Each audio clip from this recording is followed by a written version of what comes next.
Assalamualaikum warahmatullahi wabarakatuh dan selamat pagi cikgu ucapkan kepada anak-anak murid cikgu tahun 6. Jadi pada minggu ini kita akan teruskan pembelajaran kita dalam topik penghasilan projek. Baiklah, kita mulakan kelas kita dengan melihat 3 gambar yang cikgu tunjukkan ini. Gambar yang pertama, gambar yang kedua dan gambar yang ketiga. Okey, cuba kamu lihat aktiviti apakah yang sedang dilakukan oleh pemuda tersebut. Gambar yang pertama di tengah, mengukur. Gambar yang kedua, dia sedang menanda. Manakala gambar yang ketiga, dia sedang memotong.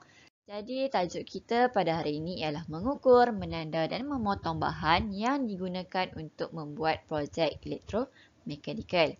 Jadi, mengukur. Apa itu mengukur? Mengukur ini merupakan proses atau keputusan dari aktiviti menentukan kuantiti seperti jarak, berat, masa berdasarkan unit ukuran tertentu. Maksudnya kita ukur untuk kita menentukan kuantiti dari segi jarak, berat ataupun masa dalam unit tertentu. Contohnya seperti meter, cm, kilogram dan sebagainya. Kalau untuk air, kita gunakan mililiter. Okey. Dan liter. Tapi untuk papan, kayu dan sebagainya, kita gunakan cm.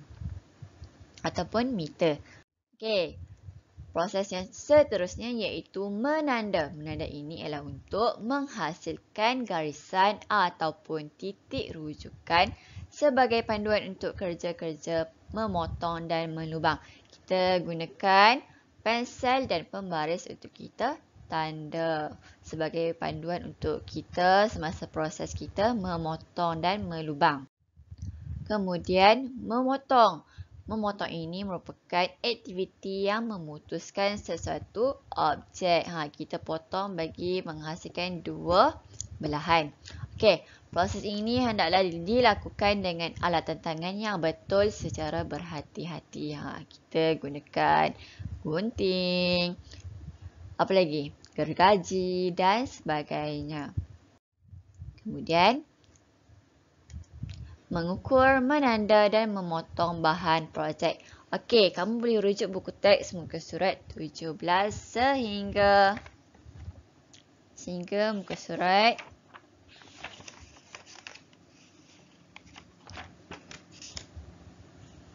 24. Baiklah, untuk mengukur, menanda dan memotong bahan projek ini digunakan bahan kayu, papan, perspek, PVC, MDF dan zinc. Okey, digunakan untuk projek apa?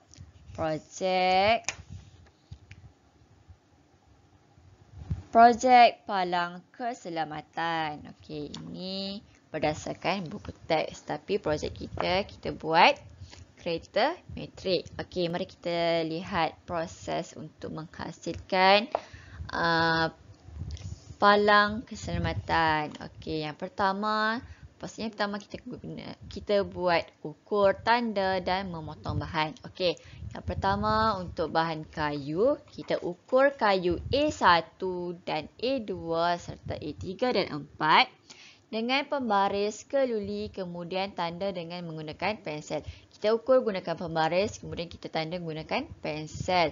Selepas kita dah ukur dan tanda, kita dah boleh potong. Jadi, kita apitkan kayu tersebut menggunakan apit G untuk memudahkan kita memotong. Kita potong kayu tersebut menggunakan gergaji tangan.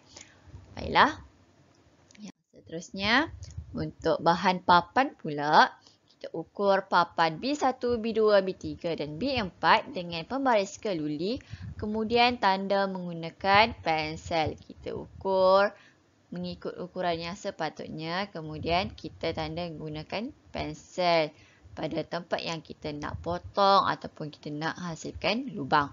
Kemudian apit kayu tersebut dengan menggunakan apit G untuk memotong dan gunakan gergaji tangan untuk memotong papan tersebut. Okey, kita gunakan gergaji tangan untuk papan yang tebal. Manakala untuk papan yang nipis, kita gunakan gergaji puting. Seperti papan B3 pada langkah yang ketiga. Kita gunakan gergaji puting. Ini merupakan gergaji puting. Yang nombor 2 ni merupakan gergaji tangan. Baiklah, yang seterusnya. Langkah yang keempat, potong papan B4 dengan gergaji rencong manual. Okey, kita gunakan gergaji rencong manual ni sebab apa? Sebab gergaji rencong manual ni boleh potong serong. Dia memudahkan kita untuk potong serong. Jadi langkah yang kelima, tandakan ukuran untuk tanda tengah bagi 3 gear pada kayu B2. Okey, kita tandakan menggunakan pensel mengikut ukuran yang telah kita buat. Kemudian langkah yang keenam, tebuk lubang A, B dan C pada kayu B2 dengan menggunakan gerudi mudah alih. Fungsi gerudi mudah alih ni untuk menebuk lubang. Kita gunakan gerudi mudah alih untuk menebuk lubang tersebut. Kemudian langkah yang ketujuh, ukur dan tandakan titik-titik pada sebelah atas dan tepi kayu mengikut saiz sebagaimana dalam gambar 8 dan tebuk menggunakan gerudi mudah alih. Maksudnya kita tandakan pada bahagian atas dan tepi sedalam mana kita nak buat lubang. Okey, yang seterusnya. Untuk perspek. Okey, contoh perspek yang kita gunakan dalam kehidupan seharian. Nombor plate creator. Okey, yang pertama kita ukur dan tandakan ukuran perspek C1, C4, C2 dan C3.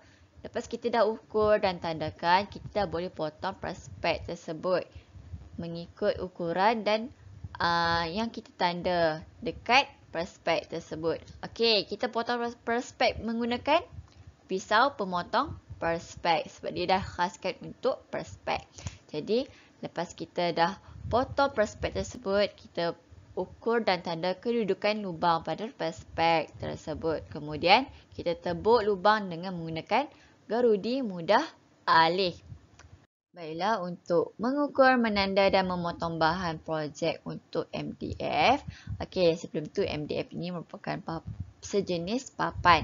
Ukur dan tanda ukuran MDF mengikut lukisan. Kemudian kita potong MDF tersebut menggunakan gergaji kerawang. Tebuk 2 lubang pada MDF. Kemudian gunakan ganding kayu dan pahat untuk membuat satu lubang pada Swiss. Okey, bagi Swiss. Baiklah, ini pula untuk zinc. Yang pertama, ukur dan tandakan ukuran pada zinc menggunakan penggerit. Okey, ini merupakan penggerit. Okey. Kemudian potong zinc dengan menggunakan gunting logam. Kan dia dah ada special untuk logam. Jadi kita gunakan gunting logam untuk potong zinc pada langkah yang kedua. Yang ketiga, ketupkan tanda pada zinc untuk membuat lubang bagi pemegang motor menggunakan penebuk pusat. Okey, ini merupakan penebuk pusat. Kita ketupkan tanda pada zinc untuk kita buat lubang. Kemudian langkah yang keempat, menebuk lubang pada pemegang motor menggunakan gerudi mudah alih.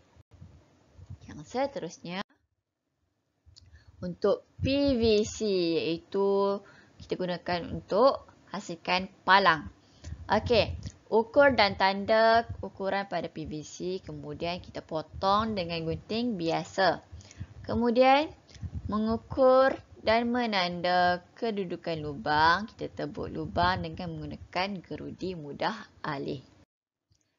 Seterusnya untuk PVC juga, untuk perumah wayar, kita ukur tanda ukuran untuk perumah wayar pada PVC. Kemudian kita potong PVC dengan gergaji lengkung halus. Baiklah, sekian saja kelas kita pada hari ini. Cikgu harap kamu faham apa yang cikgu sampaikan dalam video kali ini. Sekian, terima kasih. Assalamualaikum warahmatullahi wabarakatuh.